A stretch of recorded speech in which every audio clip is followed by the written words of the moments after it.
Hello, everybody. Welcome to our first stream of 2022. Goodbye, 21. That's all I have to say. To 21. Good riddance is right. Yeah. So, hello, everybody. Ant, Spikehead Diecrack, 999, Shastina, Tom Barton, Full Push Medals, James Eubanks, Matt, hello. Reap what you sow, Ida, my sweet friend. Unsub. Don't unsub. Sub. Don't unsub. ND96 RAM. Welcome, everybody. I have nothing else to say. I had a great Christmas and a great New Year, and I'm happy that we're all back. So, and I do have something to say. I want everybody to welcome. He's over there, down there. Our newest panel member, Shannon Smith. I'm sure that most of you have seen him around YouTube and Facebook. And so, Shannon, introduce yourself. Say hi to everybody. Well, a lot of you know me from chatting and being in other streams and this stream. And so, hello, I'm Shannon Smith. So, I don't know what you go ahead, Shannon. Go. I don't know what else to tell you. You want to know my background? Yeah, talk about it. So I'm one of those, since I was age 13, hunter-gatherer kind of guy, and had a ton of stuff just sitting around, not doing anything. Then when the pandemic hit, like a lot of people, I started looking up, where do I look and see how much my coin's worth, right? Yeah. Which somehow led me to videos on YouTube, which, you kind of have to pick and choose wisely, obviously, and compare information, I guess, back and forth to see who who you're going to watch, who you're going to listen to, that kind of thing. But a couple of years ago, I ended up, meeting Paula on her channel, and ended up, watching the big show and doing that kind of stuff. And from there, then came over and started watching these guys on the live coin Q&A, and it's just been a great time and learning a lot. Learned a lot in the past 2 years. It's great. Just happy to be here. We are happy to have you. So Shannon is pretty new to like errors and varieties and stuff, but he loves this hobby and he wants to learn everything he can learn. And we were talking about it, and one of the best ways to learn is to teach. You learn new information and then you pass it along. And that's kind of what we all do too. We are constantly learning. And this show gives us an opportunity to pass on information that we've learned to you guys. And so we are tucking Shannon under our wings, our collective wings. And so we needed some fresh, young, new blood in here. And Shannon was it. Tag, you're it. Fresh meat. Fresh meat. Fresh meat. I've been fresh meat before. So Shannon's kind of gonna learn as he goes along and be kind of a voice for you guys. As we're looking at coins, he's gonna have questions and stuff, and probably the questions that he'll ask are the same questions that you guys have in the chat, just don't have an opportunity to ask or for whatever reason. So I think it's gonna be amazing. And then in no time, Shannon is, he soaks this stuff up like a little sponge. So he's going to be amazing in no time. So, yeah. So welcome him, everybody, and help make him. He's a little bit nervous, so we don't want him to be nervous. So let's get the spotlight on him. A lot of people. The show. Okay, it'll be the first time a lot of people see me, so Hello. Ta-da! I saw a comment from a couple of you that say that, Shay and I kind of look alike. Well, there's a lot about coin nerds that is relatively the same, I guess. We're kind of like our pet dogs, right? We just all kind of start looking alike. Yeah. I just wish that, you know, that by osmosis I could, oh, there we go, take some of his knowledge, stick it right in me, you know, that would be great. It will happen. It will happen. It will happen. It's Yep. when Just you takes love time. something and you want to learn about it, it makes it a little bit easier, I think. So Yeah, definitely. Man, Yep. Blue Ridge said it best on his video yesterday, you know, about how long it takes to learn all those things. And you will over time, as long this hobby is about perpetually learning and studying and finding out things. So every coin is a new opportunity to dig a little bit deeper. absolutely. And Yeah, you guys will notice below me that Amanda's back. Yay. Yay. Everybody say, welcome back, Amanda. Hi, Sorry, Amanda. Sean. What were you saying, Sean? Sorry, before I rudely interrupted Back, you. sort of. No, I wanted to kind of add to what Shay said. I've been doing it for over 25 years, and I think maybe I have U.S. coins locked down okay. But to give you an idea of the scope of the hobby, you could go from being nothing but U.S. coins, and then all of a sudden, you know, your focus kind of veers off track, and you know, someone maybe hands you for the first time that your first ancient coin. You're like, oh crap, because I know how involving ancients and getting into that part of numismatics can be, and I can tell you guys for sure, I know jack crap about ancients. So Yeah.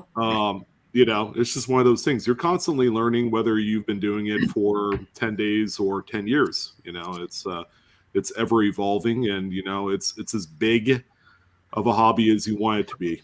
So yeah. I Yep. probably won't ever learn everything I need to know before I die. But you're going to try. I'm going to try my hardest, but I'm not doing ancients. It's like you got to set 10 years aside to do ancients. Or, Yeah, you know. well, I know what a silver denarius is, but that's it. I know that it has silver, and you know, that's it. World coins. Yeah.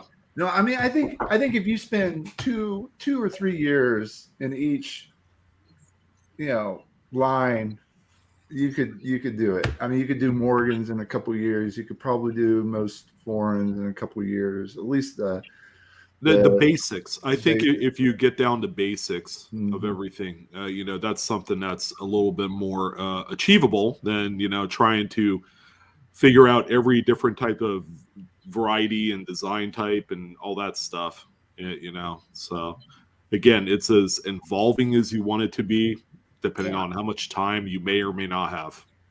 Yep. That's right. Well, we got a lot of great coins over the last few weeks. Thank you, everybody who sent them in and followed our instruction and provided great pictures and questions. And you know, it was good. I guess y'all get to see it tonight. Y'all want to start? Yeah, I do. Sure. All right. Let's get this party started. Hit that like, you guys, if you haven't hit that like. Whoops. Share it out. I think you started at slide 11. Oh, I'm sorry. No, I was scrolling. Sorry. I was reviewing it like you told me to, and I forgot. Do we have any announcements other than we already made about Shannon? And you know, I do have one little announcement, and you know, it's nothing major, but if you guys are looking, you know, to get out into the what in the world is that? I guess I don't know Paula. who that chick is, but that sticker is hot, man. Yeah, I guess Paula's my spirit animal for this show. So there you go. No, you know, if you guys wanted to get more involved on a deeper level, you know, in the coin hobby, there's a couple really big shows. So depending on where you live at, you know, you might want to try and visit them this month. I believe it's either this weekend or next weekend is the Florida Fun Show. That's always a big one. That stands for Florida United Numismatists Show. It's in Orlando. And then in February, there's the Long Beach sale. So if you're on the West Coast, you wanted to take a trip down, maybe, throw in, hey, let's do Disneyland, and wanted to spend a few hours at that show, you could do that as well. But there's some stuff to do out there if you want. I did see that there's quite a few dealers that are not attending the fun show this year, unfortunately. So it doesn't sound like it's going to be any fun, is it? Well, I'm sure it'll still be fun. I wish I would go. Who are some of the big dealers you've heard of that won't be there? Oh, I don't. I would have to go look. They were talking about it on CoinCube. Schumacher would probably know the names, but there's a few big ones that aren't going to be there. But according to everything I've read, they're still doing all their seminars and everything else. So I don't think that the live auction, I don't think Heritage is doing the live auction. I think that was postponed. But they're still going to be doing the auction. Yeah, so it is what it is. I think we're still a ways away from getting back to whatever the normal is going to be. So yeah, but it's still going to be fun. Those shows are going to be fun, and I wish I could go. I totally wish I could go. So we've got a moderator in our channel, Big Red Bullion. You guys will see him in blue there. He just hit his 2K milestone, which is huge. Yay. Please go check out his channel. He does silver pouring art, and it's amazing. And he's got a whole group of people that work with him, RN Metals. It's a separate channel, but he's going to be having a big giveaway on his channel. So go check him out. I think it's the 22nd. So this is a big giveaway. So you guys go check him out. Okay. Sorry. I had to say that. Or he would never let me live it down. He promotes the crap out of our channel, so Well, definitely congrats, Big Red. Yeah, he's a great guy. Yeah, good job. On to 3,000 and more. Mm-hmm. So we got an email from Barry, and I just have to say shout out to Barry because he's been learning all about coins. He started a coin club in his local community, and he's been sharing our stuff with all their newly formed coin clubs. So he's been sending us lots of questions, and so he found some stuff, coin roll hunting, and I thought, what a great time to share it. So he said he had a 1955D Lincoln Cent. Hello again. Just wanted to share this 1955D wheat penny. I found roll hunting with a die chip in the U in trust, and the mint mark looks like it was repunched. My wife thinks it's RPM 002, and I don't know. Thank you for your help. Go wifey. So I looked at it, and I'm thinking that it's close to the RPM 4. I'm not sure exactly if that was a die chip in trust, but I was pretty sure that this was an RPM. Oh, yeah? Yeah. And the mint mark position matches exactly RPM 004. So I put in the picture on the right here is Variety Vista photo of RPM 4. So you can see mint mark positioning. But this is what caught my eye when I was looking at it. So not a lot of other markers. There are some sort of diagonal lines from 1 towards the vest, the 1 and 9 that I think are there. But there were some other pickup points that were just not present any longer after the wear on the coin. So, but yeah, It's pretty sweet. Nice Yeah, find. not bad. That's pretty neat. That is always fun to find those, especially when you're first starting out. A lot of times RPMs are what get people into becoming variety hunters. They find that first RPM and they get the bug. Mm-hmm. Mine was a DBO. Was it? Mine was an RPM. It was actually a 55D, the big one, DDO. Nice. I think mine was a huge DDO too, but then you guys told me that it was damaged, so kind of deflated that for a few minutes. Oh, okay, yeah. Well, Shannon, you got to start somewhere, buddy. I mean, everybody does, right? Mechanical doubling, and hey, but you stuck with it, man. You stuck with it. A lot of people, unfortunately, we say that to people a lot. Yeah.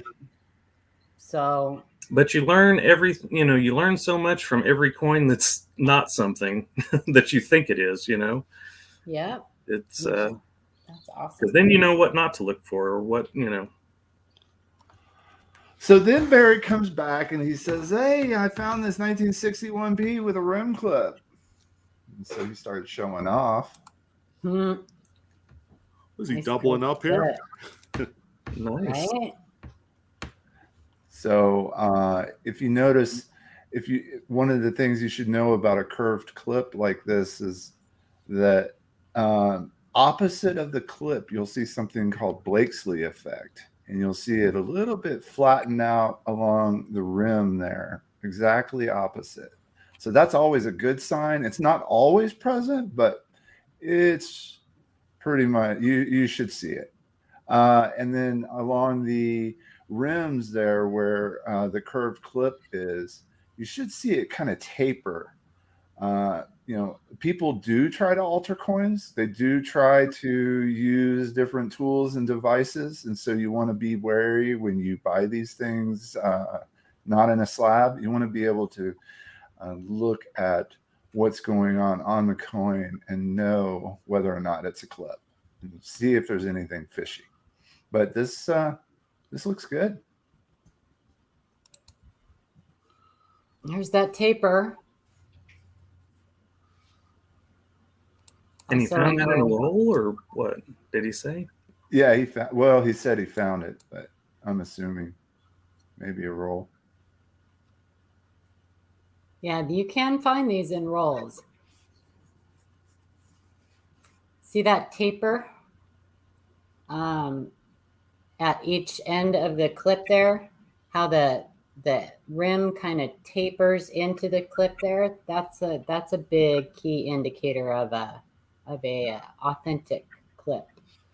Yeah, right above the point of the U, there's a line that goes towards the clip. Mm-hmm. Yep. Yeah, sometimes the devices will stretch towards it. Mm-hmm. Will it look the same way on a straight clip? You should always have that taper. Mm-hmm. Yeah, you should always have that taper. Just because that's a natural way for the metal to flow. Thank you. Exactly. Yeah, you see it on straight clips, elliptical clips. Mm-hmm. Maybe even on some of the ragged.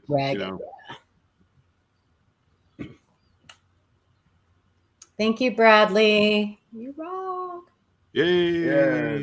Thank you so much, BH Custom. Hey, everybody who came in. Brian Hooper, Mac, Farm Dog, Michael, other self. From Nicolette's Hobbies. Hi, Coin Q&A. I bought the uncirculated sets from Philadelphia and Denver, plus the clad proof set. I had posted on the Facebook group as well.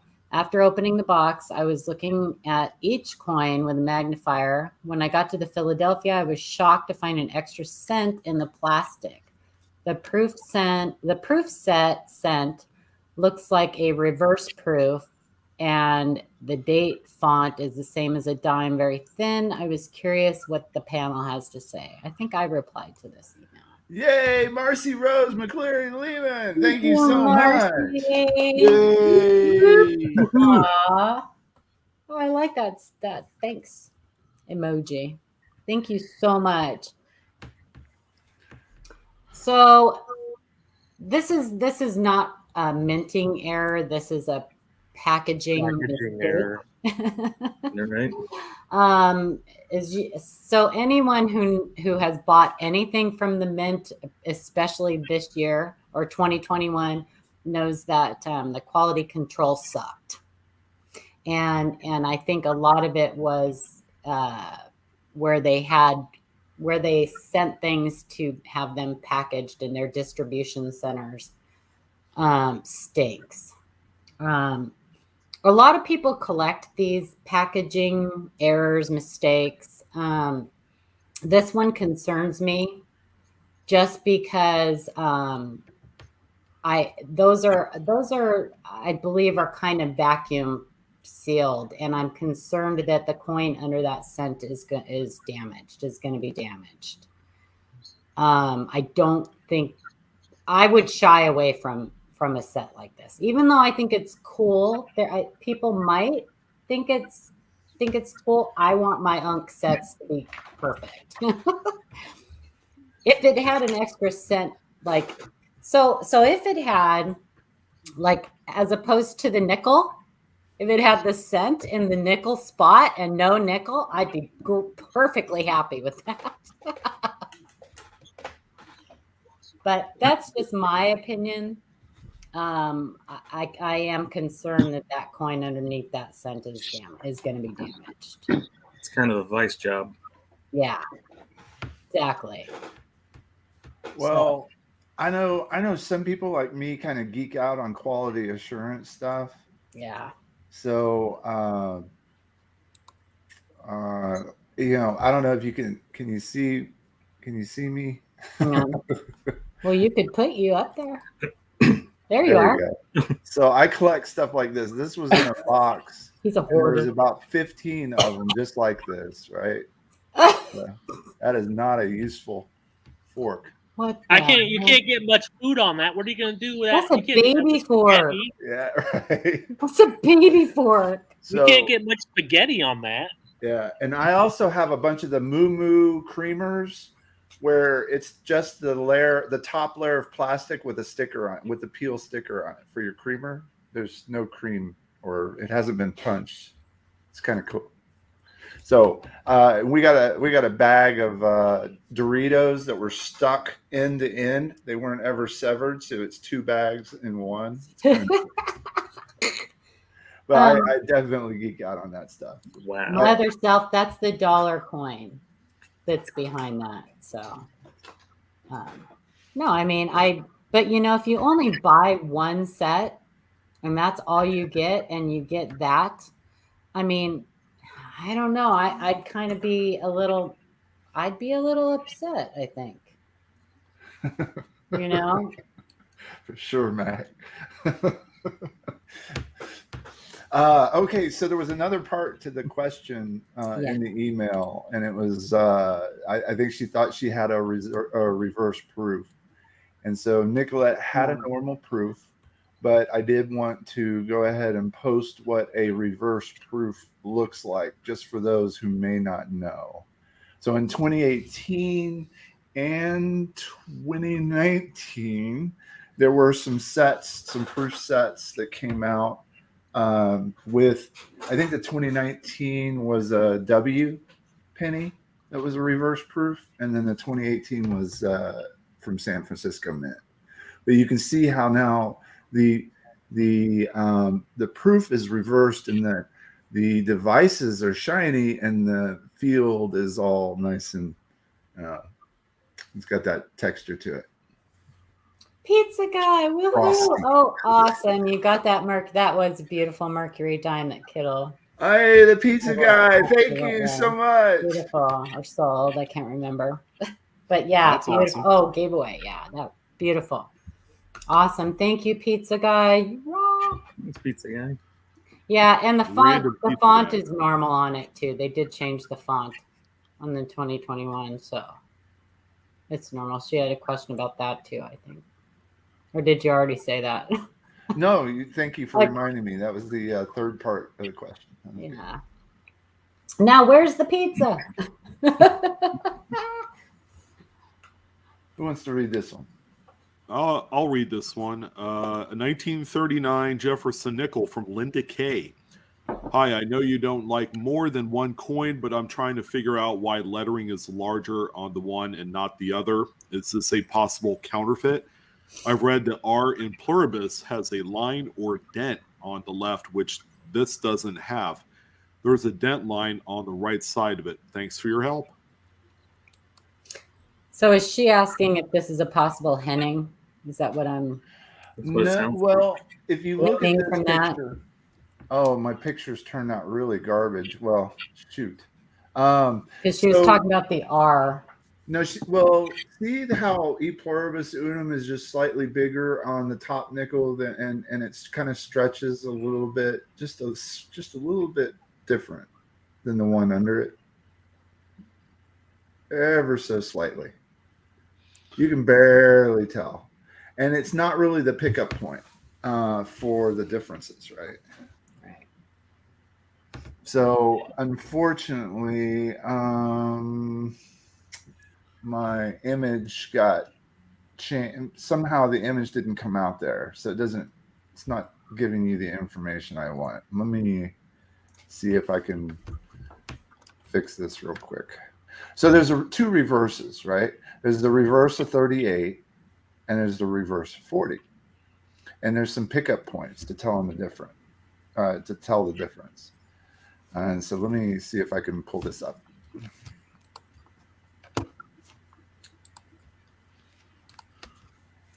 Not sure why I did that.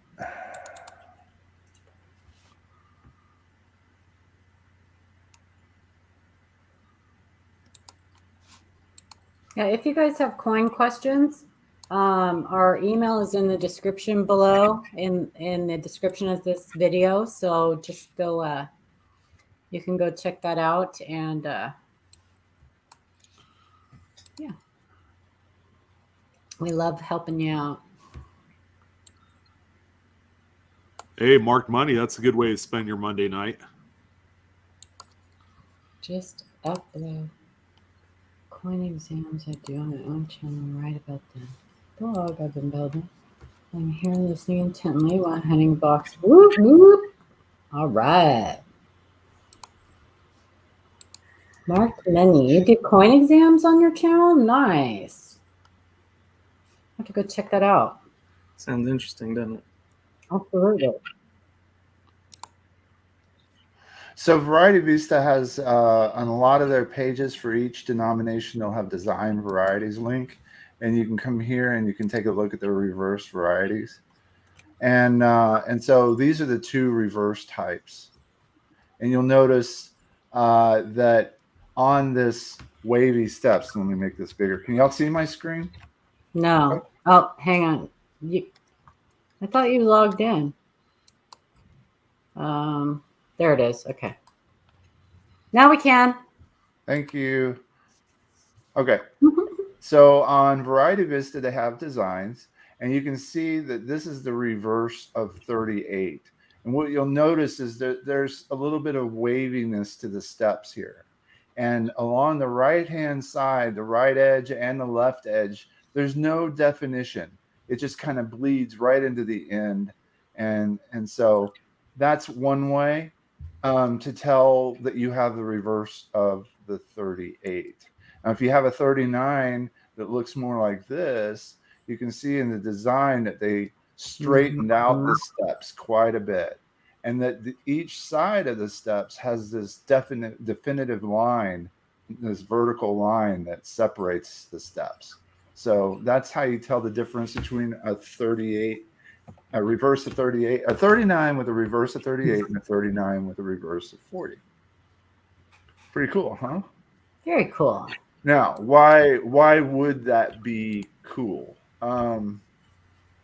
Well, so it was not until much later, like the early years, the TPGs or third-party graders didn't really acknowledge the fact that there were different reverse types, and so you can find older holders with it just says 1939 Jefferson nickel. Well, depending on what the reverse is, you could get a fantastic deal because depending on whether it's Philadelphia or Denver or San Francisco, having one of those reverse types could mean a nice little bonus amount that that coin's worth. So if you go and look at PCGS and look at slide prices and look up the Jefferson nickel, reverse the 38, and compare the different prices at the different grade levels, you'll see what I mean. You could be in for, you know, a huge gain if just because you know this information now. So there you go. Hope that helps. Any question? No, Joey, it's not a mule. That's the so a mule is a coin or a metal that has a obverse and reverse that weren't meant to go together. This is just a reverse design variety. Yeah, it's a Design changeover. change, yeah. They modified it, you know, to help strengthen the dies and all that stuff. Yeah. But Because good those reverse of 38s with the wavy steps and all that, man, they strike up very poorly. And I remember there's not a lot of full steps that you could find on those, so they changed them. You know, probably sometime in 1939. I guess one of the other things on the 40 was that it made the top step thicker as well. Yeah, that's what they did. Sean's there. He just likes looking at my sticker. Yeah, the show is not about me. It's about the sticker. He's having a bad hair day or something. I don't know. People like to see your face. My fade went a little crooked. Fade. Whoop, hello. Okay. Who am I fighting with to One, get two, to- three, go. You do it. So this is why we Teamwork got makes to the dream review the work. deck. These pictures just didn't come out very good. Dang it. It's okay. Oh, there you go. You recovered nicely. Yeah, as a homework assignment, go look up prices and rarity for each of the mint marks. There you go. And that's another thing you guys can collect. You can collect old third-party grader slabs. I love them. This hobby is, you can collect what you like. Who wants to read this one? Shannon does. Sure. This is a 2016 P. Harper's Ferry State Quarter from Steve F. Hi, Sean and crew. I found a coin which is known as a detail erasing die wear error on the error reference site. This is the only coin that has this type of error, and from my research, there are only 2 other known examples. This is a 2016 P. Harper's Ferry State Quarter. My questions for the panel are as follows. Do I have this graded, and if so, by who? Example, NGC. If I put it up for sale on eBay, what should I list at, and do I do an auction or buy it now? If I do grade it, would it be better to send to Great Collections or Heritage? I appreciate your expertise and look forward to your response. So can I talk about this one for a sec? Sure. I replied to this. Sure. This is like, I got very excited when we got this email because I think that this is one of the coolest. I have seen it a couple times, seen people post a couple times, like in the Facebook groups, this coin. I think the first time I saw it was like 4 years ago. But this is, so this is severe die deterioration. This is severe die wear. It's detail erasing, they call it. And so he says there's only 2 known. When I replied to him, I don't believe that, because in order for this coin to deteriorate that far, it had to have struck a lot of coins. So there has to be more out there. And now maybe there have only been 2 graded. I don't know about that. I really didn't do a lot of research into that. But I think that there are more of these to be found, and I think people have probably looked at them and thought they were damaged and just spent them. Mm-hmm. I'm not going to speak to the value and stuff like that. I'll let Sean or Adam or one of the other people, because I don't sell nothing. I keep everything I have. I'll be honest, I haven't seen one of these in quite some time, and I don't even recall how much the last one sold for. Yeah, I don't. Yeah, it's, geez, Adam, would you be able to send this to someplace like Annex, and will they grade something like this? Yes, they do grade them. Probably. They do? Yeah. Yeah, it's recognized. Yeah, it is recognized. Like I said, I have a feeling though that there just have not been a lot graded and sold because it looks like damage. It looks like, just a worn coin, and it's not. It's a worn die. And it's one of the coolest ones. And usually die deterioration does not carry a premium. It's basically just what it is, a worn out die. But this one has that eye appeal, and it's so extreme that it is very collectible. You see this on 54S nickels also. Those This type of dieware? Oh, The yeah. design erasing? Definitely. Yeah, I On the didn't know remote, that. on the obverse especially. Really? On I didn't know 54S, that. yes. I've actually ran into quite a few of them.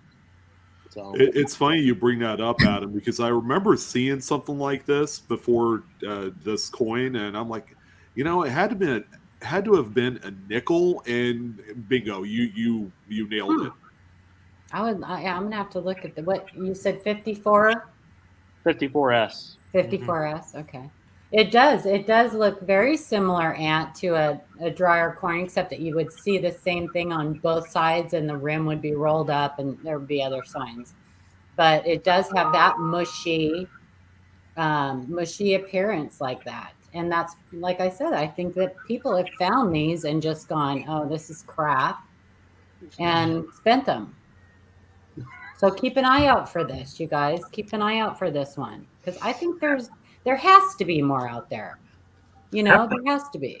How can you tell the difference between that and say, because the question was asked, like strike through grease, or it kind of looks like, struck through a die cap maybe, or something like that? Well, a struck through die cap, so the rim wouldn't look like this, right? A struck through grease, the rim would be normal. A struck through die cap wouldn't look like this. The rim wouldn't be intact like this. But I mean, it does, gosh, I think that it's because with a struck through, gosh, I don't know. That's a great question. Somebody you guys help me out here. I don't, That's what I was here for, with the questions. I think it's maybe because it's the entire thing. I don't know if you got in close, if you would see radial flow lines on it. What do you think, Sean? I think I need to jump onto Error Ref And see? to see what the Yeah. I think I see like difference a is. double window on there. Oh. So a struck through grease more obliterates the design, I would think. And this, it will not really much change the appearance much like this does. I mean, this really has that mushy, like it really changes the appearance. Everything kind of flows into each other on the design.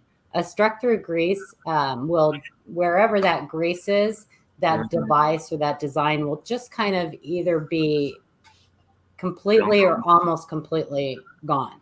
Right. But it won't change the appearance of the actual device strike. Yeah. Yeah. So, what is this coin referred as far A as design erasing or detail erasing dieware. I think that's right.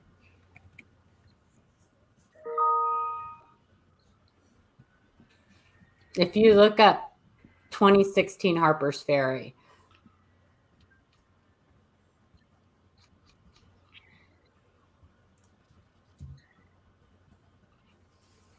I know that this, I believe this was written up also either Coin World or Error Scope. I can't remember. Oh, okay. Yeah, it's on here on Error I typed in detail erasing. Detail erasing. Mm-hmm. What I'm going to do, I could put the link up right into chat. Yeah. I think you're a moderator. It's a little bit of a read in there, but you guys have the opportunity to take a look at it. That's interesting. It's a form of dieware that results in the complete loss of all fine detail and the replacing of the design. So when you have a strike through grease, obviously you'll have a loss of some of that fine detail, but you'll also have loss of the heavier detail areas, the stuff that's more in relief on the coin, like letters and things like that. Whereas, on the quarter, you have a lot of, you have like the window panes and everything like that. It's all mushy. You have an outline of the tree that's still there. If it was a struck through grease, that would probably be completely obliterated. Yeah. On that coin.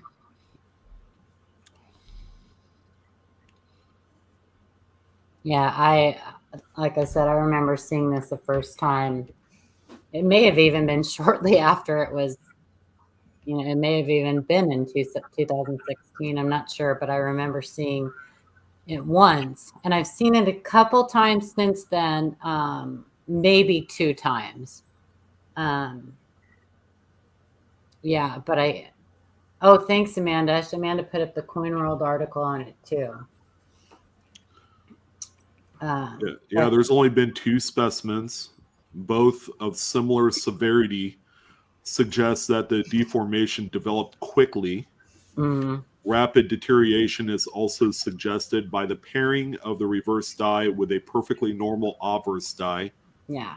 Where sometimes with a strike through grease, you might have a little bit of that grease transfer over to the other subsequent die, therefore showing a little bit of a weakness on that particular side.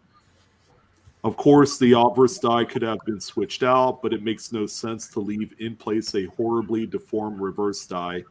The peculiar smooth surface texture of the raised design elements is also consistent with an atypical form of die deterioration. Yeah, I mean, so I'm gonna play devil's advocate again here and say that I think it's kind of a stretch for them to say that just only 2 have been found. I think that this is a type of error. I mean, it may be. I mean, it totally may be, and it could be that it just wore out quick for some whatever reason. Higher striking pressure. I don't know, but I think that I could see this coin being posted on some of the Facebook groups and people being told that it's damaged, that it's a drier coin or something like that. I could see that happening. That's possible. Yeah. Mm-hmm. Have any of these sold? Go ahead. But, I mean, who am I to argue with them, right? Have any of these sold, though? Has anybody sold one? Oh, I'm sure they have. I didn't look, though. I didn't look to see if any have sold. Let's but see. I'm sure they have. But, yeah, of course, Fred Weinberg can explain it. Absolutely. But I think, a lot of error explanation and explaining errors and stuff like that, a lot of that is kind of guessing, right? And so they're only going by what has been found or reported. So, I mean, there's still, even if this die wore out fast, it still had to have struck more than 2 coins. Yeah, and to back up your point, Paula, Harper's Ferry, even just the Philadelphia mint, there were 434.5 million minted. So let's just take that number for just a second. Rough numbers, right? Let's say by chance you are an avid coin roll hunter. Do you think you could look at 2 million coins a year? All right, maybe. Yeah, I think that's probably possible. It's possible. Yeah, nothing else to do. So it would take you 150 years, right, to look through all known Harper Ferry state quarters. Yeah. And so my point is that our sampling is not big enough. Just because there's only 3 now known, that doesn't mean there's not a lot more out there statistically. And when was the last time that was updated? You know, I mean, I know that I believe that they have that Mike Diamond just found, I can't remember who is helping him. It may be Shane Daniel. I can't remember who's helping him, but somebody's helping him update error ref. So I don't think it's been updated for a while. But how do you track the numbers on something like this? You know what I mean? So I think it's just kind of a guesstimate, a very, very rough guesstimate. Yeah. Who knows? Yeah. Only time will tell. Yeah, for sure. It's been 5 years. But I mean, the rim looks, you know, the design rim looks great. So that didn't wear out. I would love to have an example in my hand just to see if there's radial flow lines or things like that. If those are absent, then it would make more sense that, yeah, this die just really, really rapidly deteriorated. But I don't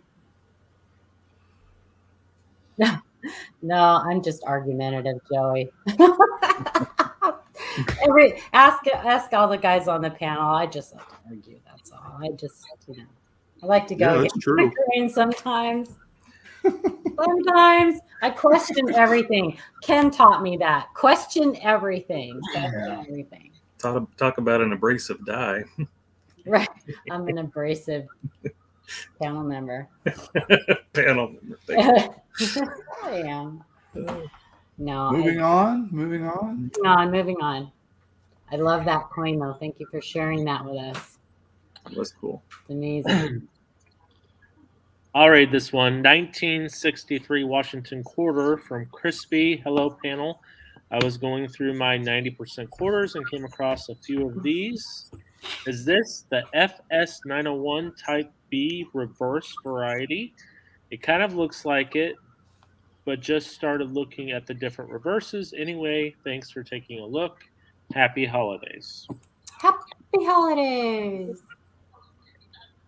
That's how long ago we got this. We were still in the holidays. Man, we took some time off. That's okay. I know. So I felt like I haven't seen you guys in like 4 weeks. It's been forever. Go ahead, Adam. Sorry. Adam? Oh, sorry. I was talking to myself. I'm looking at I was looking at coin facts. Adam? So once you guys get, if you have a cherry picker's guide, right, or you do some quick searches on the internet, you can actually find he does Bill Fiva and JT Stanton did a great job in the cherry pickers of showing the different like they do the same thing with the Franklin Bugs Bunny, right? They go through all the years that have them. In this case, they've gone through each reverse type for the quarters, and I think it goes up to H, right? A, B, C, D, E, F, G, H. I think there's 7. A, B, C, D, E, F, G, H. Yeah, there's 8 different varieties, designs used across most of those years. And so when you find a Type B reverse, it's a little bit more valuable. And they have and they actually go over the scarcity level of each of the reverses and which years have them and whether it's approved for business strike. And so it's a really good reference. I'm looking to see if I can find the page. Yeah. Okay. And so you can, well, take it.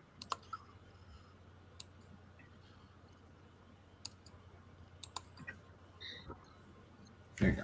If you don't have a cherry picker's guide, though, usually everything that's in the cherry picker's guide you can find on PCGS Coin Facts. Just saying.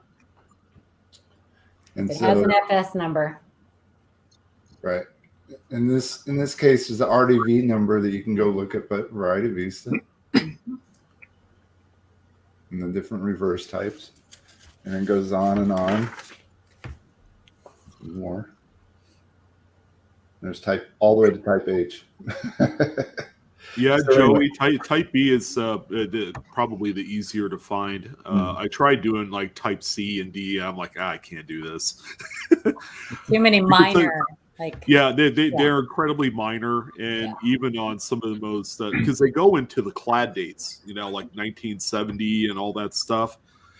And those coins, when you find them, they're in such circulated condition that at that point it's really irrelevant what you do find for those reverse design types. But the B, those are fun. There's a few tough dates in there. I found a couple of them in dealer stock. I found like mint state examples. Yes. I know like 57 is a common one. I found a few of those. It was actually the same dealer that I found that 34 Denver with the ragged clip DDO. Yes, Gina, that is the name, Cherry Picker's Guide. They're hard to find, and they're getting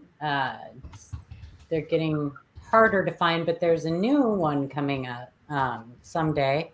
It's been in the works for we've been waiting for 3 years now. Yeah, well, the real rumor is that it's going to be released this year. I've heard as early as this spring, but I feel like every time I bring that up, I'm lying. I know. So I'm like, yeah. I even talked about it on one of my recent videos, probably a few days ago. I'm like, yeah, that Cherry Picker's Guide is going to be coming out this year, and I was like, man, I can't believe I just lied to my audience. Good point, Shay. Yeah, the electronic edition, the Kindle edition and stuff, absolutely, for sure. If you can get that, then that, I love books, but if I didn't have one, I would definitely get the electronic version for sure. Sean, I found a 61. That's the one I found. 61. Okay. Mm-hmm. And it was like a high mint state. Really nice coin. Looks like there's a bit of a raid going on in chat. Yeah, they're spamming. International stacker. What? Oh, is that? I'm sorry. I'm putting people in timeout. Is that looks like our audience has crabs. Yeah. Lots of it. Sorry, I'm sitting here going, oh my God, how am I going to put all these people in timeout? Yeah. Sorry, AA, Ron, and who else did I put in timeout? I don't know. One other person. Miss Paula rules with an iron fist. I'm sorry. Just wait 5 minutes. You guys can come back. I'm sorry, International. It's my bad. No, it's a good thing, Paula. I thought it was I thought we were being. I'm like, oh no, it's those bots again. What? Now they're doing crabs? What's going on? Thank you, everybody. Thanks for the crab raid. Thank you, everybody, for coming. I'm sorry, International Stacker. Forgive me. I should have known. Hey, a little quick story for you guys. I once attempted to go into a Red Lobster, but the guy won't seat me because he said you can't bring your own crabs in here. But I have that. Nice. I'm so sorry. See that, Shannon? We're pretty easy going over here, sometimes we get into rated PG style of conversation. I'm so sorry, you guys. Well, I like the fact that I don't have to try to type something and explain it in my typing. I can just say it. Yeah, and if you see somebody asking a question, or if you have a question, jump in for sure. Lord knows I interrupt everybody. Whatever. I didn't mean to time them out. I'm so sorry. That's okay. They'll be back in any time now. I'm so sorry. Those bots that have been bugging everybody and plaguing YouTube have me on edge. Thank you, Daniel. Thank you, Thank Daniel. you very much, All you right, guys. thank you so much. I'm so sorry. By the All right. way, you guys, everybody on the panel has their own channels. You can find their links down in the description. So thank you, International Stacker, for doing this raid. Appreciate it very much. Hey, Daniel, any relation to Francis Scott Key? God, You know, I have to ask, right? Amanda, you should read this email I so we don't can know. hear your sweet voice. And make sure you're still there and your grandma hasn't killed you. Yeah, I was just keeping it muted because she likes to yell at me. Okay. Hey, Let's Matt, see. did you see the one that just sold yesterday? It had the Ring of Death on it. Oh, that would suck. Yeah, well, it's still sold for $416. Oh my Get god! that damage on there. Wow, I know something. Yeah, Is it you guys stay tuned. We have a big Lincoln set to share with you today. Yes, we do. Go ahead, Amanda. I'm gonna go get some coffee. 1864 Indian head sent from Todd J. Because of the wear of this coin, I can't tell if this is correct. I believe it is a 1864 Indian head cent with a repunched date. Cherry Picker's Guide FS01 1864 2303. Repunch date 004. Again, thanks for your help being new to the hobby and trying to figure things out. So this one, thank you, Amanda. So this one is really these are the hard ones. This was challenging. All right. So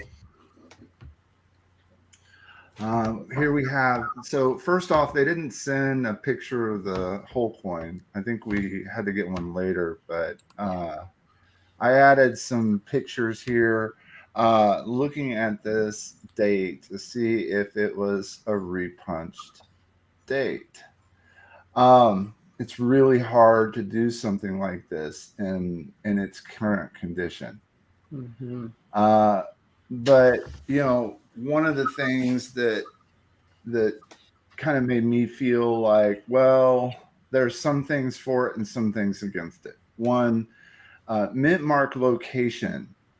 So I know that this thing looks and appears quite smashed. And so, but You mean date location? the date location, yeah.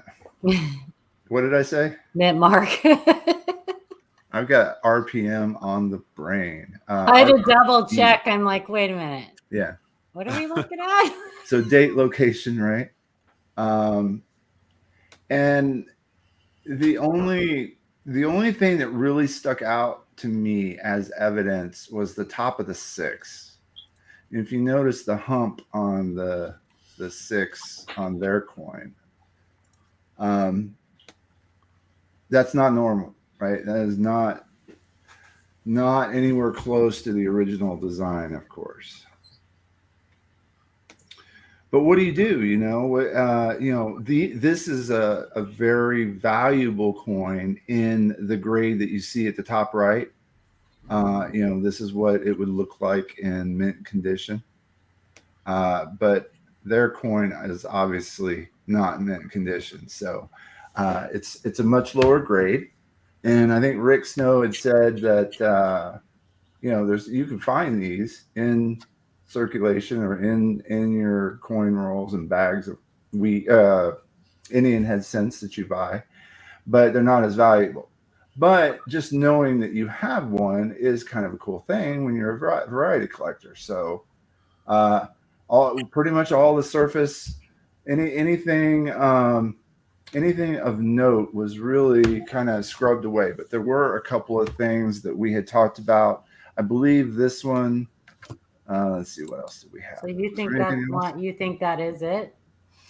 I was on the fence, but the 6 was about the only evidence that I had that I don't see anything on the 8. Yeah. Or that 1. You would think you would still see that 1. Yeah, right? and yeah, I know. And look how much closer that is to to the tip of to the. the tip. Yeah. And now, aren't there pointed and round busts on those too? Because one's a pointed and looks like. What about that second, like the lower part of the 8 on the inside? Isn't Yeah, there that like a wasn't pointed there. bust and round bust on the 1864? Well, that's 1860 where they had that pointed versus rounded bust. Is Tip. it? I thought it was on the 1864. Okay. No, 64 is a changeover from the predominantly nickel white cent to Right. the bronze type, where you had the L on ribbon and the one without.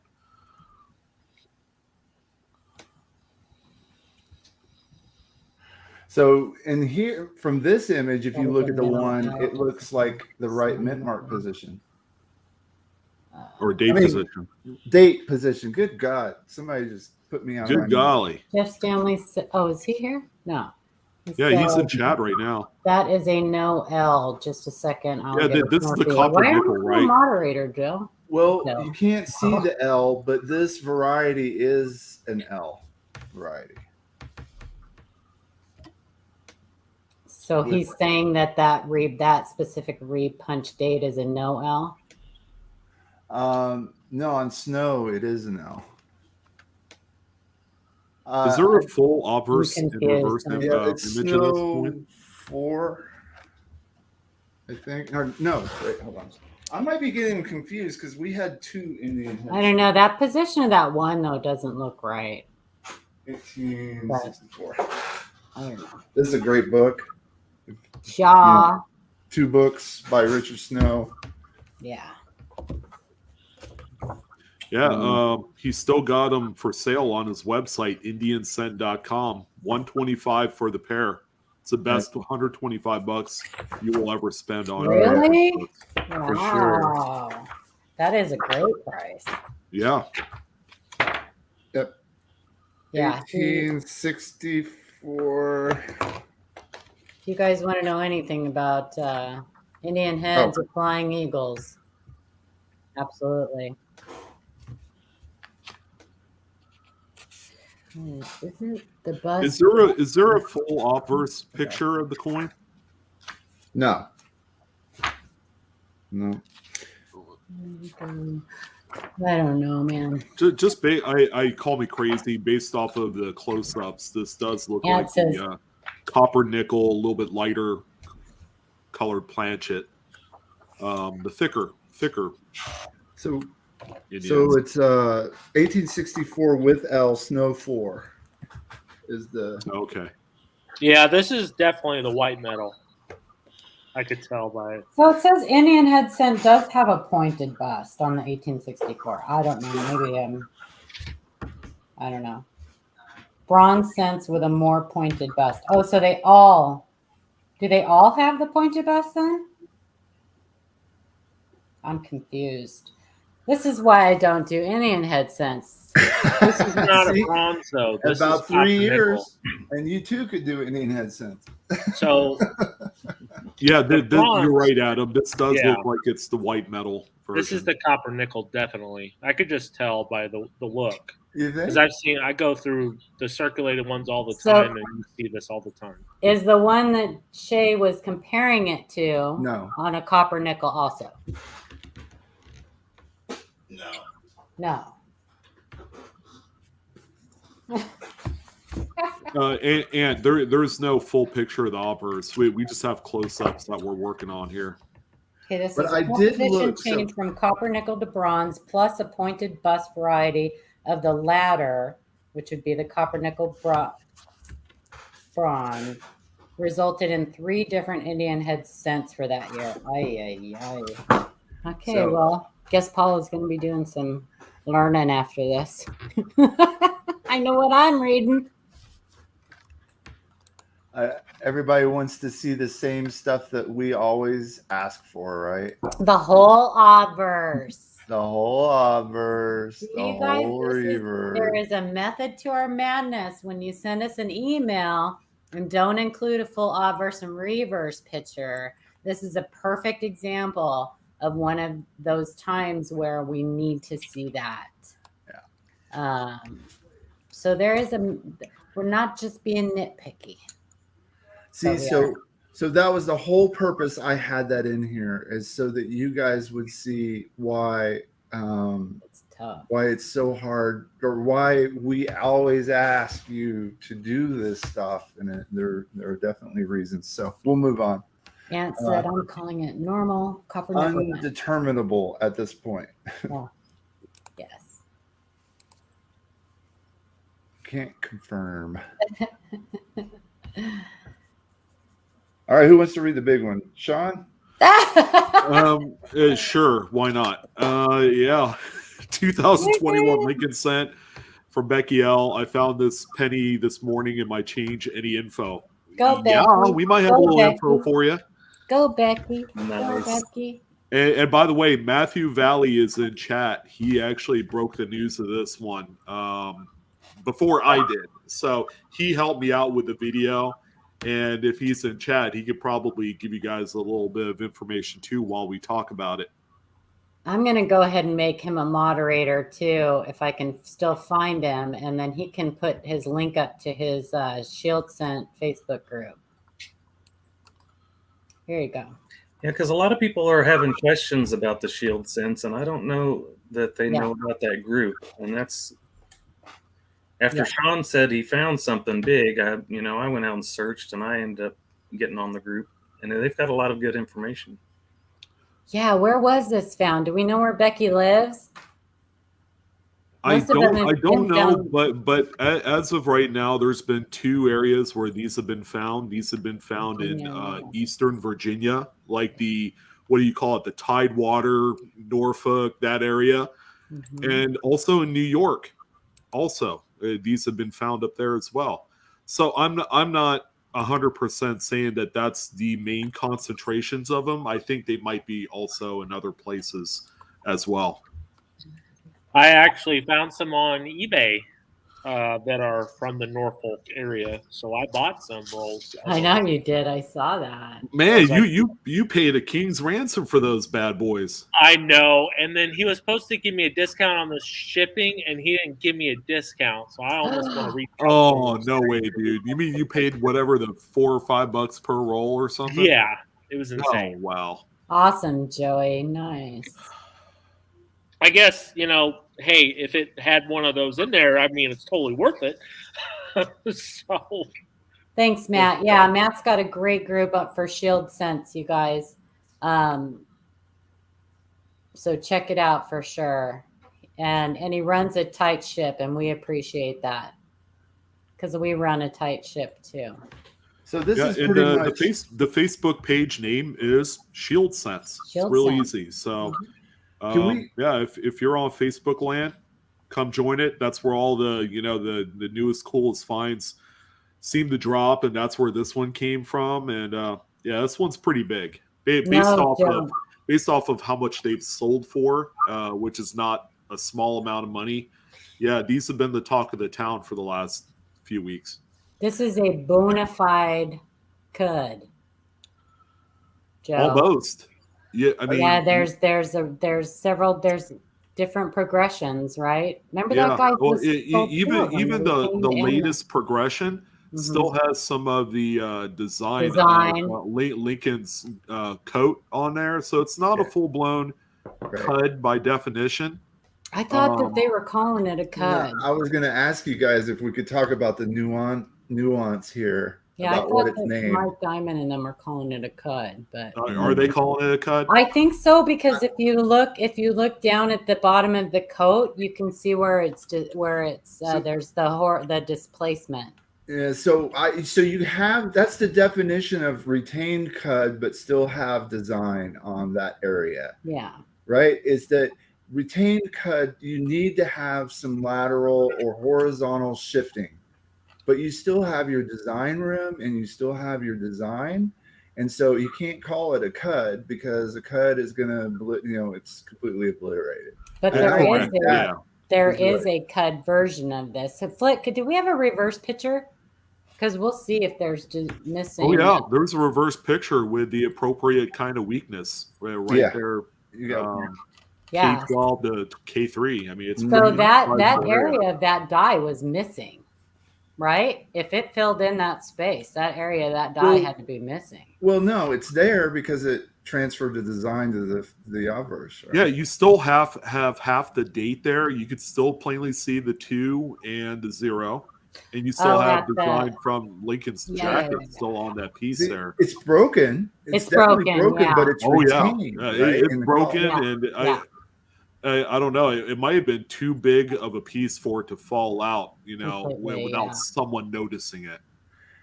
And then you've got that center interior die break also happening. So that kind of Retained cud with an interior die break, Matt said. Okay. Yeah. I thought that they had found one where it had Well, completely fallen out, there is, Paula, an example where the date is completely obliterated, and this was Right. actually on Coin Community's website. It's a forum chat page. Right. But you still had a little bit of detail from Lincoln's jacket. So On the the date was code. completely Okay. gone. Yeah, pretty close to what this one is right here, but it's even more a later progression than what this one is.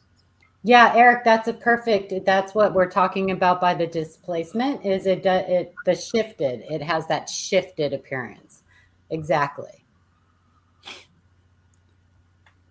Yeah, it's too bad these images aren't fantastic, because you can't get close enough to where the designer initials are, and you'll clearly see some displacement there, some shift. Yeah. I mean, like when an earthquake happens, right? You get the shifting. Yeah. You'll have the sidewalk crack in half, and it'll shift over to the left an inch. It's noticeable, and you'll see that on these the later state ones. So it's just a little pet peeve of mine, because there are certain sites out there that show retained cuds, and not every retained cud you see is actually fit the definition of a retained cud. It's funny, Shay. It's not just your pet peeve. I had a discussion with Ken Potter about that exact thing. He has an issue with that. Yeah. Too, so there's literally, there's a bunch that are identified as retained cuds or cuds or pre-cuds, and they're not, because there's no displacement whatsoever. It's just a die crack, And will it ever form into a cud? Well, it's not likely with the positioning of the die crack to the rim and everything. Yeah. So it's a whole area of study that you can do into how dies deteriorate over time, right? So. Yeah, and that's what Matt said, that they're calling it is a retained interior die break with a retained cud. Nice. Or an interior die break, not interior die break. Yeah, interior die break. Yeah, that giant interior die break piece, I would imagine, had fallen out at some point, because that is a pretty sizable bubble that's in relief. Yeah, far higher than anything else going on right there. Didn't you say that theoretically maybe the whole thing didn't fall out because maybe that's the part where the die is maybe attached in or screwed in or something? Yeah, maybe it's too big of a piece, and I'm not 100% familiar with the current the current construction of the mid presses. Maybe they have a little bit better retainer ring that holds the actual die in place. So when you have a piece as big as this, it may not have the opportunity to completely fall out because of its size. Whereas a smaller piece of the die, like maybe that involves a little bit more of the base of Lincoln's bust, maybe something like that would fall out. But a piece this size will loosen up enough that it'll still stay there, but it'll probably never fall out, and by that time it's been replaced. Well, and with the new presses, this is also the anvil die. Reverse, the reverse dies are the hammer dies on the new presses. Okay, well that's stationary. That helps support a few things. If it's an anvil die, yeah, that puppy is not flying off anywhere. It's Yeah, going to that's sit a there. It's going to be stationary. a little bit, it's a jostle in its place, and you will have weakness, but yeah, it's not going to get to a point where it's going to not fall out because it's not the hammer die, but it's not going to flip out or pop out to form a full cud by definition on any of those later pieces. Mhm. I think one of the best things about it is that we've seen, all those states of progression. So, and they all look the same, obviously. So, even if there's no date, what date it is, unlike some of those, Washington quarters that are no date because you just don't know. And being that they all look the same, it came from one singular die. So there's only going to be a certain amount of them out there. So far that we know, right? Yeah. Well, you have to consider that maybe you began to see some of the cracks in the die about 75% of the die's life. So it had already struck X amount of coins at this point, and it got 3/4 of the way through the life of that particular die before we began to see the earlier progressions. So ND Ram 96, ND 96 Ram, sorry. Asked when did that switch take place? 96, I think. Somewhere around there. 96, somewhere around there. When they switched over from the obverse die the being the anvil? Same time as a single squeeze. There's somewhere. So there's certain mints did it sooner, but I think it was around. It may have even been as early as 90. What's the brand name of the presses that they use? The Schuler used to be the Schuler, right? That used to be the outgoing press, right? Yeah. Yeah. So what's the new one that they're using today? Do you remember it's on the tip of my brain, and I think, can't. Yeah, I think you're right. It's like 96, 97, 98 is when they changed over to that new press, which only did single squeeze strikes, and that's where things really changed. Nomad, I have a feeling that we probably, all of us here on the panel, would search them. Probably. Oh, given the opportunity. Some of us here on the panel, Adam, are buying them. Yeah, well, just to give you guys an idea, I pulled up because I saved every single sold listing on my eBay. Yeah.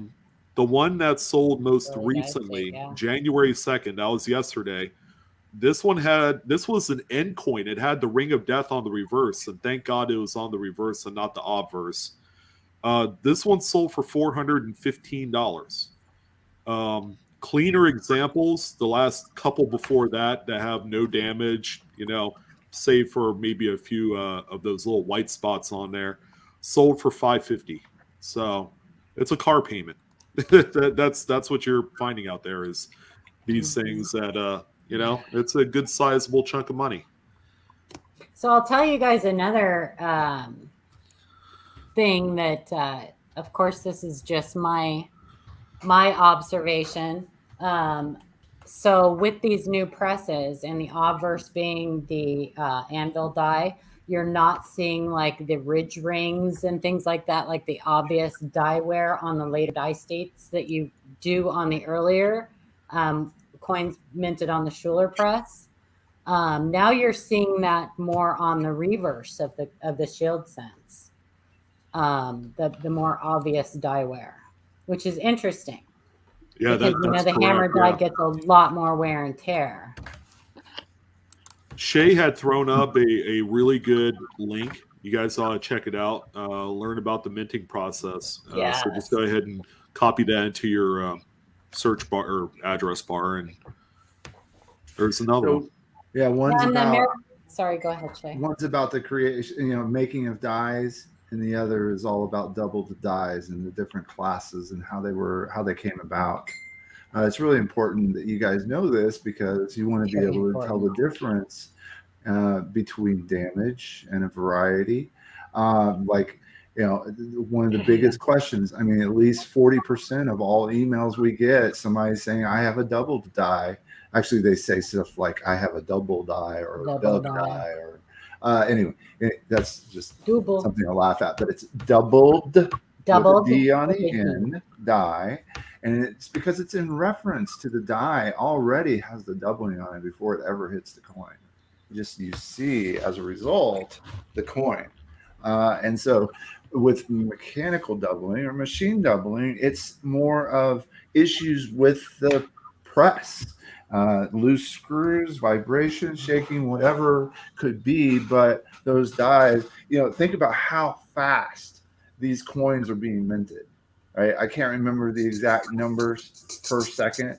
Like It was that. like, what is it, 600 or something crazy, That's with the crazy. modern presses. So you get the vibration, you get scraping, you get pushing of metal, and you get these things that happen, and it's mechanical damage. But a lot of people, to the untrained eye, it looks like it's doubled, but it's really just taking away from the design. Flat shelf-like appearance turns back into design.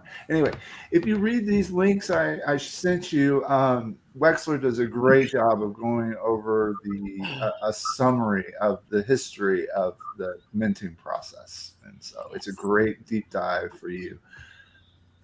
And the U.S. Mint has a YouTube channel that also has some videos on the minting process. And the American Numismatic Association, our national coin club, also has a YouTube channel, and they have amazing videos on there. Yes. And they have a great one on the minting process, and lots of really good ones. And if you're not a member of the American Numismatic Association, you should be. And if you collect coins, you should be a member of the ANA. Money.org is the what you can Google and join the American Nim. And if you're an error collector, you should join Coneca. Coneca. Well Tell said. tell them the Coin Q&A sent you. But there's perks and benefits to both groups when you join. Yep. With Coneca, you get an Aeroscope magazine, which is amazing. I love the Aeroscope.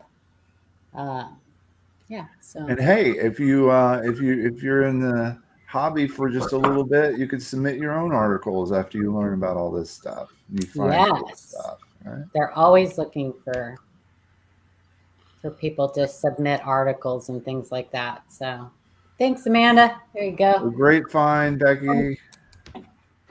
Yeah, so jelly. Congratulations, Becky. We're out there, you guys. Oh, I thought that was our finale. All right. Oh. Does anybody want to read this one, or should I? Not I. All right. In 1890, Indian Head Scent, and I was getting a little confused with this one when I was talking about the earlier one, because this one, it's different, but you'll see why. All right. Hello, all. I hope everyone had a great new year. Well, this time I have a question on this 1890 Indian Head penny. To me, it looks thicker on the ends of the letters. I would point to them in the pictures, but I don't know how to do that yet. I looked at PCGS, looked at their pictures for the TDO and the regular one. The TDO does look like this one to me, just because it's thicker by the end of the letters. I also looked on IndianVarieties.com. That's Snow's website, right? The only thing I found on there was the QDO001. Is there any other places I could check out? So I guess my question is this a DDO? I know it is worn.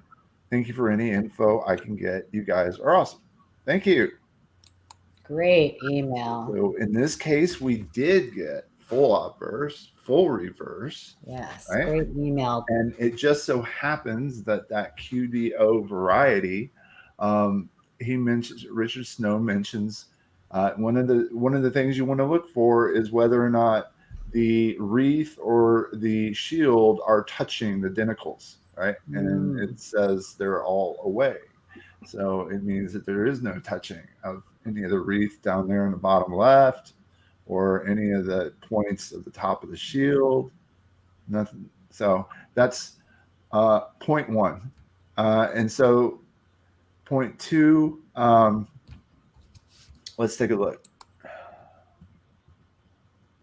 Okay.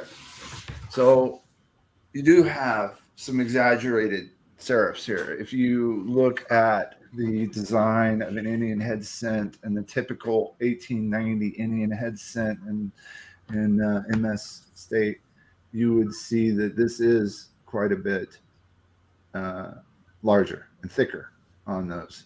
And the QDO is, I believe it's a class 2 towards the rim, sort of the edge, class 2E. And it's 4 additional hubbings were done, or 4 total hubbings were done. So let's take a look. And it's on United States of America all the way across the top half of the coin.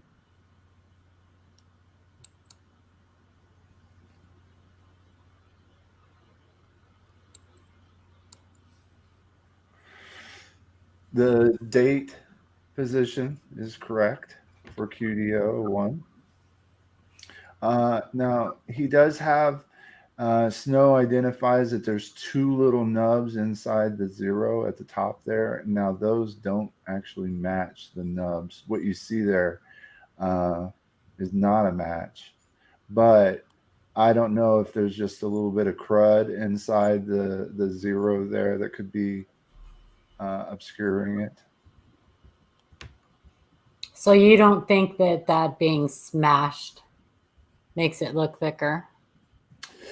Because I looked at this and I saw more doubling and at the bottom of the devices than I just wasn't seeing it on his coin. But I mean, I really didn't do a ton of research on it. I just compared a couple photos. I looked it up in Snow and I looked it up on the Indian varieties and I looked at the various pictures and but you know, I'm not an Indian head cent expert, that's for sure. But I did look at each serif and kind of compared it to each letter's serif, and it's pretty close. It's not. There were no cases where it just didn't match the examples I saw. It's all flat, and so still very difficult. This was another one of our difficult coins this week. Yeah, when they're circulated like this and there's some smashing, it makes it tough. Wheat cents, you come across that a lot on wheat cents. And you don't have any dye markers left. They're all worn off or gone for whatever reason. But if Shay says so, then it's so. Because I only looked at a couple pictures, like I said. I think it was the E in America and I looked at like the bottom of the devices. I think the E in the States. I don't know.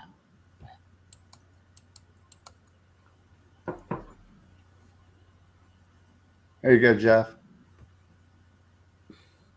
So the wreath and shield should be away. Show points of the olive leaf. And they did, there was no talk of any reverse dye change or anything on these, right? Oh, QDO 001.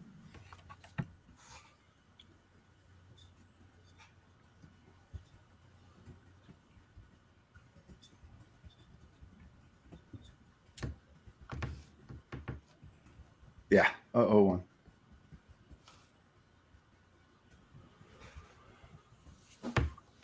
So, anyway, for those of you that, I mean, I'm sure y'all are smart. You can figure it out. Quadruple dye.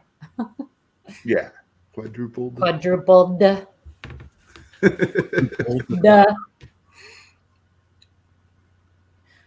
Okay, now I've got two of my thanks, guys.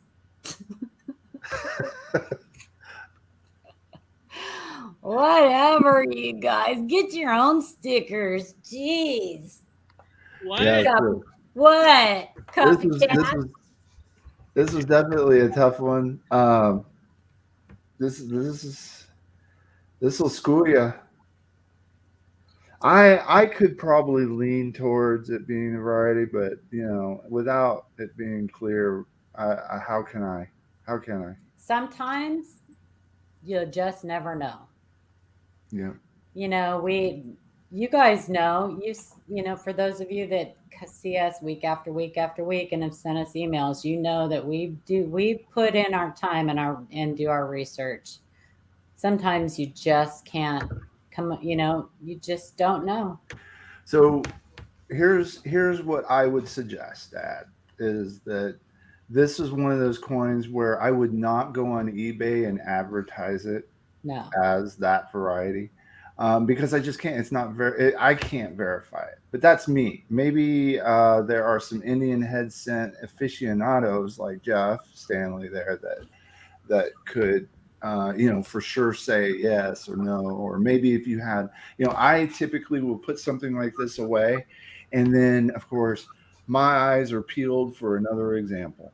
I find a nicer example somewhere, and maybe one day, and now I can have them side by side and really inspect them closely.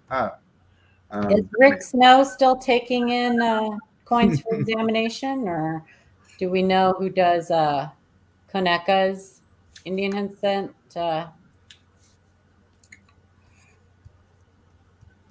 Attributions. I don't have a close up enough of scent to tell you if there's a class through scent.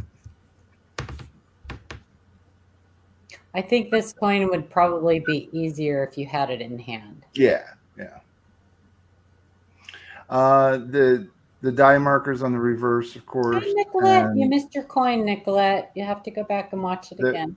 The other die marker is the two nubs inside the 0 on the date. There's too much doo-doo in there to see. And there should be a little bit of a repunch date on the 1, but I couldn't see it there either.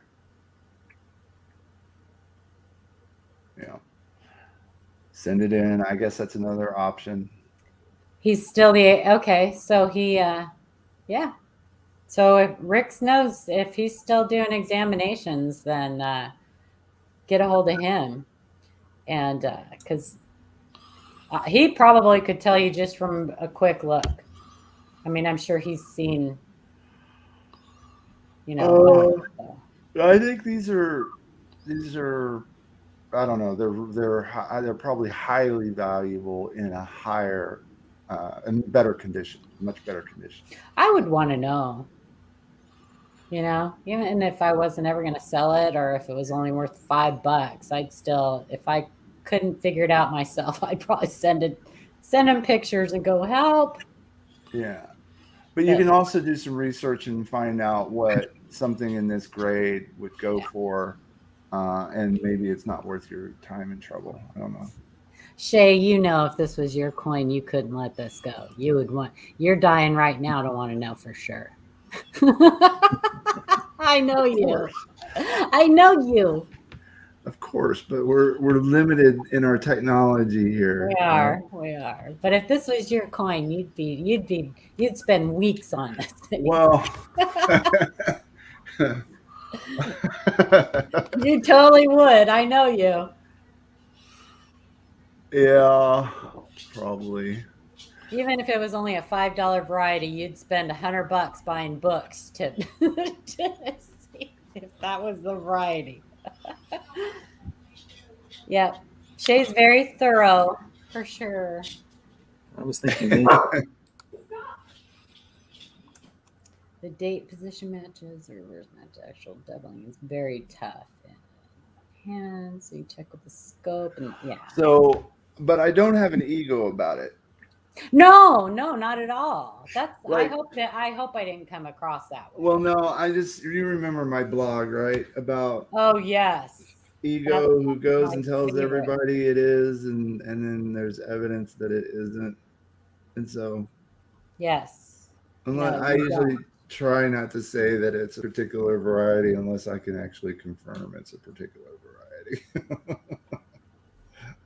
Well, I think that This way. that's, one of the great things about our panel members is that none of us, we all are able to say we don't know, or, I mean,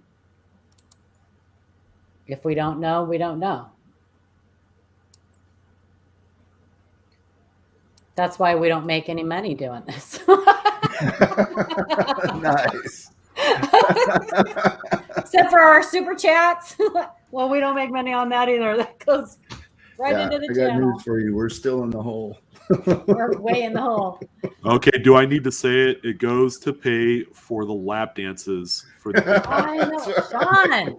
You need to quit telling people that there's talk. People are talking. good.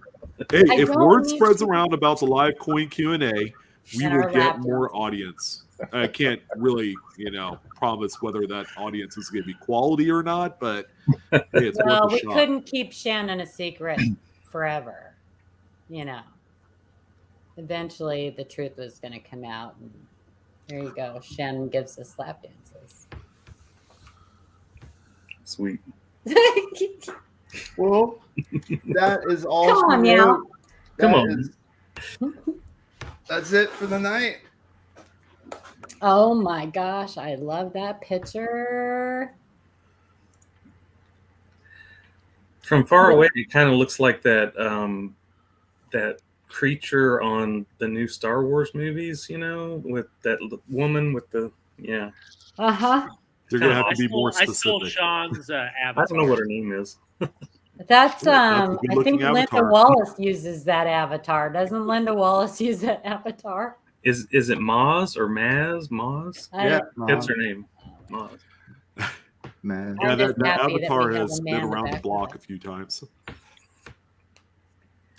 Well, that was fun. It's Some always toughies. fun. Toughies. Some beautiful coins too. Great You guys are errors. Amazing. Thank you for spending your Monday night with us, you guys. Again, picking us to spend your Monday night with. It's very humbling. It's Very humbling. Very humbling. Yeah, Very humbling. it's an We appreciate it. incredibly exciting beginning to the new year. Yeah. And thank you guys for making 2021 especially memorable.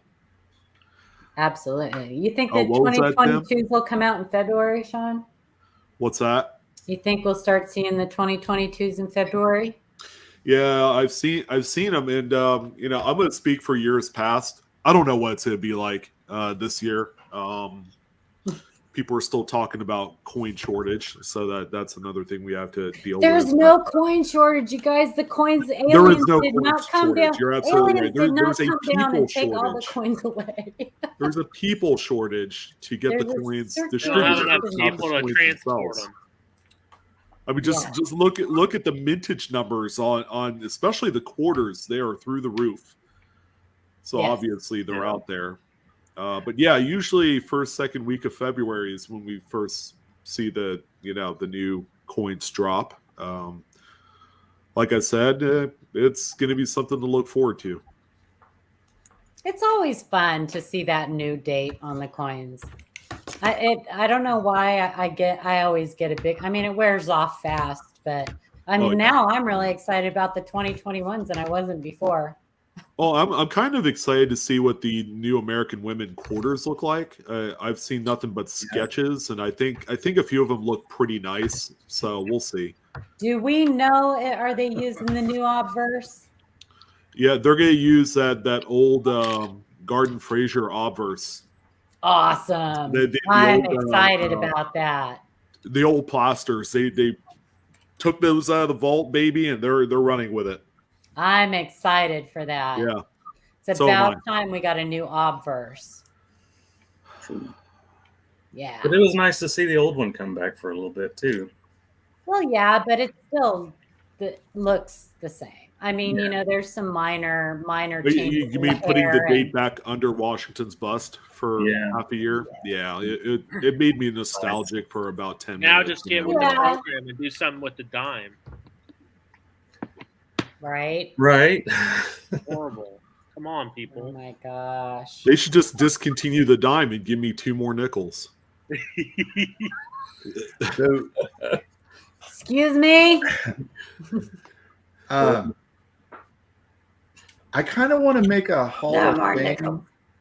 I want to make a hall of shame for so we got 2 emails in the last week that had somebody holding a coin between their 2 fingers to show us and taking a picture of it. Not by its edge, right? No, not by the edge. Full frontal. Full frontal. Yeah. What? Full Monty. No. So guys, let's be good stewards of our coins and try not to get any more fingerprints on them than they already have. Don't hold them between pliers. Yeah, when you hold it between pliers or your fingers and you're asking us what is the value and should I get it graded? No, not anymore. Because Not anymore. As a matter of fact, send it to me, and that'll be my retainer for helping you. Yeah. Right. Yeah. Can you tell it's a pet peeve of mine? Yeah, you and me both. Especially with some of the sketchy eBay listings that you see where they're sitting there holding it like this, and you see a sandwich in the background. Oh yeah, and like a whole pizza underneath a fingernail. Yeah, or a crack pipe. Didn't we get a picture of somebody with a crack pipe in the background or something like No, that? that was somebody's bag of meth.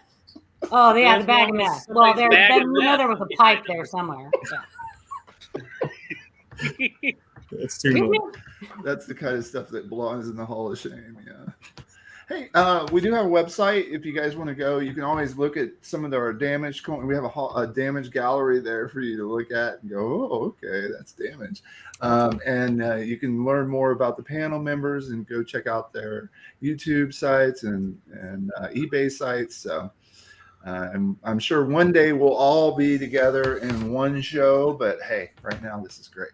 So, thank you guys. Thank you, everyone. Thank you very much, you guys, again, for coming. And we have a Facebook group. If you want to join our Facebook group, we like to think it's different than most of the other coin Facebook groups. You have to answer some questions. There's really no right or wrong, but you have to agree the rules. But we run a tight ship over there.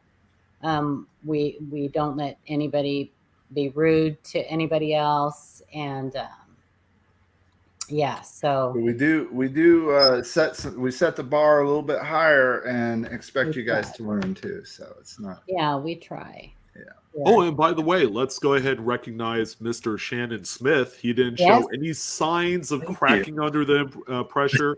He didn't vapor lock mid-sentence, none of that stuff. So I think he's a natural fit. Well done. I think every week it'll get better and better and better. And he's a sponge. He's a little sponge. So yeah, I think that he's gonna surprise y'all and be a shining star for sure. Hope so. Gonna do my best. That's all I can say. Well, I'm gonna hold you to that. All right. Hey, Imperium. Thanks, man. All right. Well, thanks, guys. We will see you next Monday. In the meantime, have a fantastic week. We look forward to your questions and your emails. And yeah, that's about it. Take care. Happy hunting, everybody. Good night. Good night, guys.